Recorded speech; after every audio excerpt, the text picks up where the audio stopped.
आज देखेंगे कि असाइनमेंट P4 में क्या करना है। देखो, सबसे पहले करना है परियोजना का विषय शीर्षक। सबसे पहले देख लेते हैं कि प्रोजेक्ट परियोजना की अंतिम रिपोर्ट, ठीक है, ये P4 रिपोर्ट है, लास्ट वाली। और इसको क्या करना है कि स्वहस्त लिखित, हाथ से लिखना है, न्यूनतम 5000 शब्दों में, मतलब टोटल 5000 शब्दों में लिखना है। तो इसमें पहला पॉइंट होगा परियोजना का विषय शीर्षक, मतलब कि आपका टॉपिक क्या है, ठीक है, टॉपिक। फिर दूसरा है, अब यहाँ से देखना कि विद्यार्थी का मौलिकता घोषणा पत्र, है ना। तीसरा है अनुमोदन पत्र। चौथा है संस्था मार्गदर्शक द्वारा कार्य पूर्णता प्रमाण पत्र। और पांचवा है आभार पत्र। और यहाँ पे छठा है अनुक्रमणिका, ठीक है। तो अब यहाँ से दूसरे से लेके छठे तक ये कहाँ मिलेंगे सर्टिफिकेट्स, ठीक है। तो ये देखो, यहाँ पे ये दूसरा वाला PDF है, ये वाला। तो इसमें सबसे पहला देखते हैं घोषणा पत्र। घोषणा पत्र ये रहा हमारे पास, ठीक है। फिर दूसरा है पर्यवेक्षण निर्देशक का अनुमोदन पत्र। तो यहाँ पे स्क्रॉल करेंगे, ठीक है, तो यहाँ पे आ जाएगा पर्यवेक्षण निर्देशक।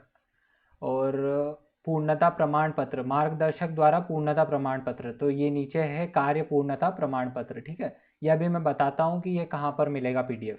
अब पहले देख लेते हैं, ये आभार पत्र पांचवा है। तो आभार पत्र कहाँ है, ये रहा आभार एक्नॉलेजमेंट, ठीक है, ये रहा आभार पत्र। और अनुक्रमणिका, अनुक्रमणिका लास्ट में, इसका मतलब होता है इंडेक्स, ठीक है, इंडेक्स।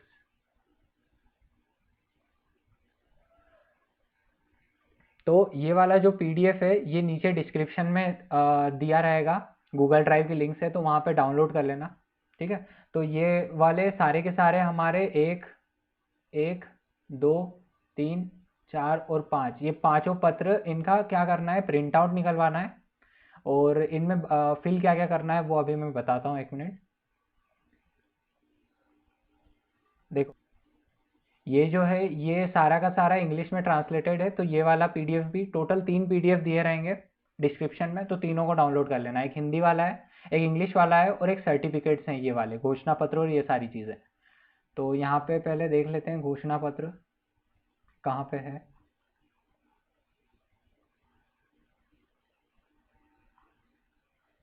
हाँ, यहाँ से घोषणा पत्र मतलब मैनिफेस्टो होता है, ठीक है। और इसमें क्या करना है कि ये वाला तो पहले से लिखा रहेगा प्रिंट आउट में, यहाँ पे आपको अपने ग्रुप मेंबर्स का नाम लिखना है, यहाँ पे नाम लिखना है, और यहाँ पे क्लास लिखना है, यहाँ पे एप्लीकेशन नंबर लिखना है, और यहाँ पे उनकी साइन होनी चाहिए विथ डेट, ठीक है, डेट के साथ होनी चाहिए।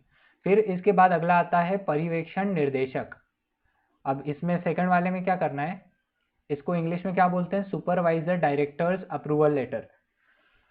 तो इसमें क्या करेंगे, ये अपने को फिल नहीं करना है, ये डायरेक्टर फिल करेंगे, और यहाँ पे उनकी साइन करेंगे। और निर्देशक, मतलब कि निर्देशक की साइन साइन सिग्नेचर होगी यहाँ पे, ठीक है, डायरेक्टर की। और यहाँ पे डेट लिखेंगे और स्थान लिखेंगे। अब देखो, ये अगला आता है कार्य पूर्णता प्रमाण पत्र। अब इसमें क्या करना है कि ये जो जहाँ संस्था पे आप गए थे, ठीक है, वो इसको फिल करेंगे, या फिर उनकी साइड से आप ही फिल कर देना। तो इसमें क्या लिखना है, प्रमाणित किया जाता है कि नाम, यहाँ आपका नाम आएगा, ठीक है, और आपकी कक्षा आएगी, यहाँ पे महाविद्यालय का नाम आएगा। और यहाँ पे जिस जिस डेट तक आपने सर्वे किया है, जैसे कि 1 तारीख से लेके 4 तारीख तक किया है, या फिर एक ही दिन किया है, तो ऐसा कर देना कि 1 तारीख यहाँ पे लिख देना, और उसके अगले दिन की डेट यहाँ पे लिख देना। तो यहाँ पे दिनांक 1 से दिनांक 2 तक, या कुछ भी लिख देना, 3 लिख सकते हो।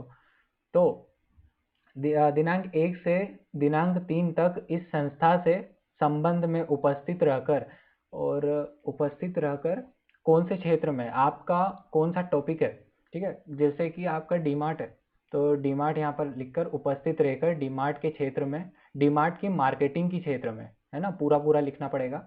तो डीमार्ट की मार्केटिंग के क्षेत्र में कार्य किया, प्रशिक्षण प्राप्त किया, यहाँ पे आपका जो टॉपिक है वो लिखना है।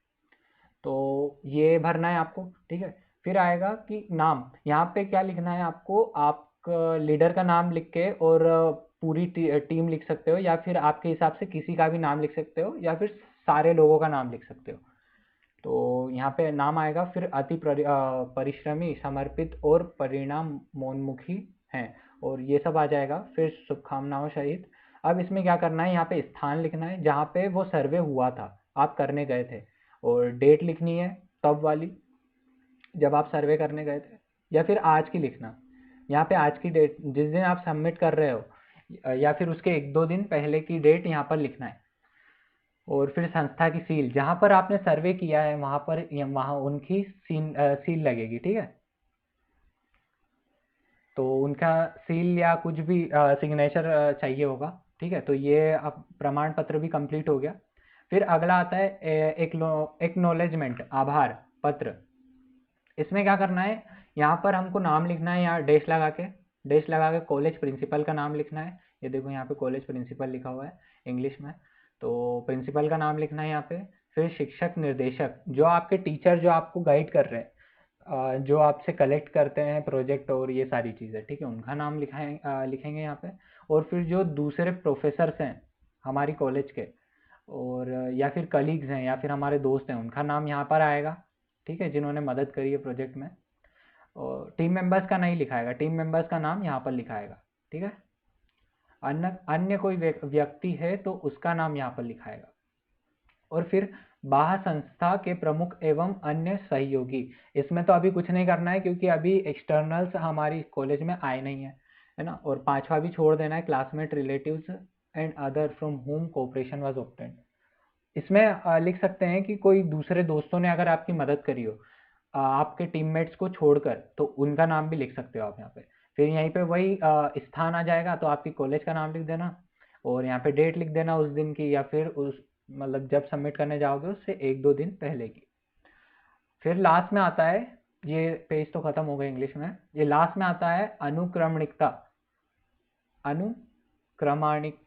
ठीक है। तो इसका मतलब इंग्लिश में होता है इंडेक्स। काम है इंडेक्स में क्या फिल करना है, तो सबसे पहले फर्स्ट वाली ये पॉइंट लिखना है, क्या लिखना है, परियोजना विषय का शीर्षक, बस ऐसा का ऐसा उठा के लिखना है यहाँ पे, ठीक है, अपने को इंडेक्स लिखना है। फिर सेकंड लाइन में आएगा कि विद्यार्थी मौलिकता घोषणा पत्र, ठीक है। तीसरे में आएगा कार्य पूर्णता प्रमाण पत्र, और फिर चौथे में आएगा आभार पत्र, ठीक है। तो ये इतना लिखना है, या फिर एक आधी छोड़ भी सकते हैं क्योंकि 4 ही हमारे पास ब्लॉक है, ठीक है। तो इन 5 में से कोई 4 लिख देना और एक छोड़ देना, ठीक है।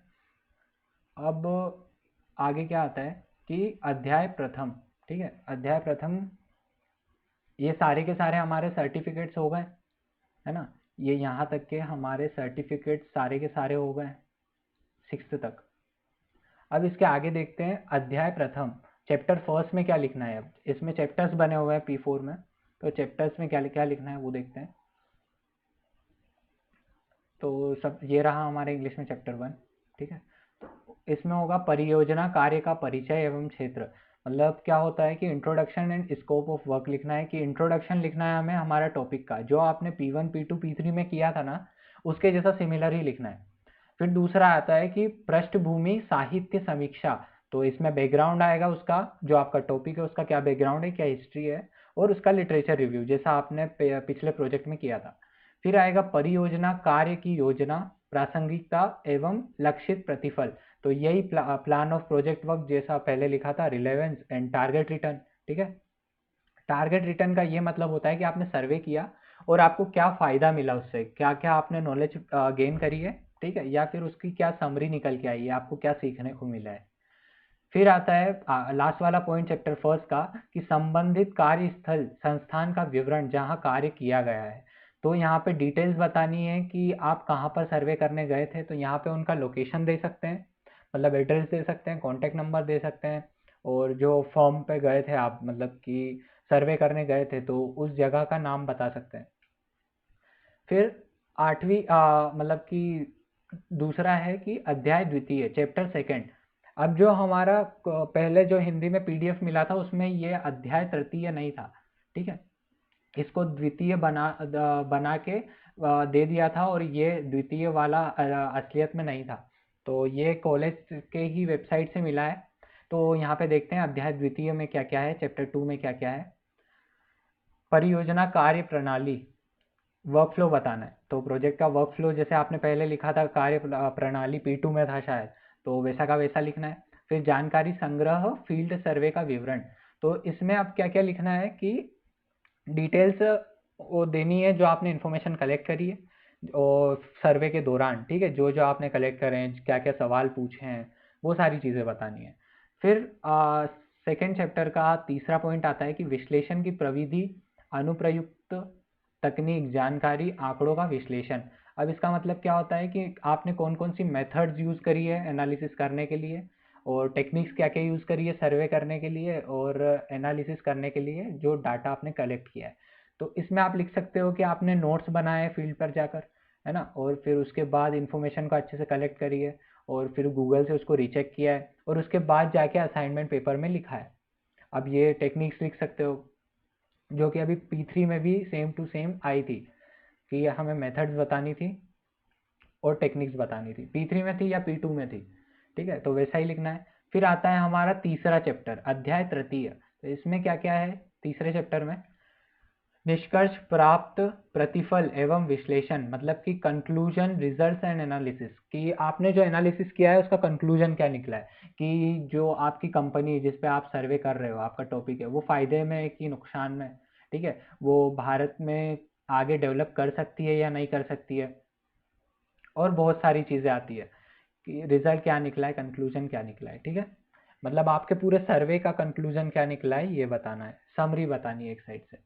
और फिर 90 में दूसरा पॉइंट आता है अध्याय तृतीय में कि परियोजना कार्य में चुनौतियां। अब देखो आप सर्वे करने गए थे तो इनमें कुछ चुनौतियां भी आई होगी, चैलेंजेस आए होंगे, ठीक है, कुछ दिक्कतें आई होगी कि जाने की दिक्कत है या फिर रास्ता रास्ता बहुत लंबा है, तो ये सारे चैलेंजेस में आएंगे, ये सारी दिक्कतें जो आपको हुई, ठीक है। और अब तीसरे पॉइंट में क्या होगा कि निष्कर्ष के आधार पर अनुशंसाएं।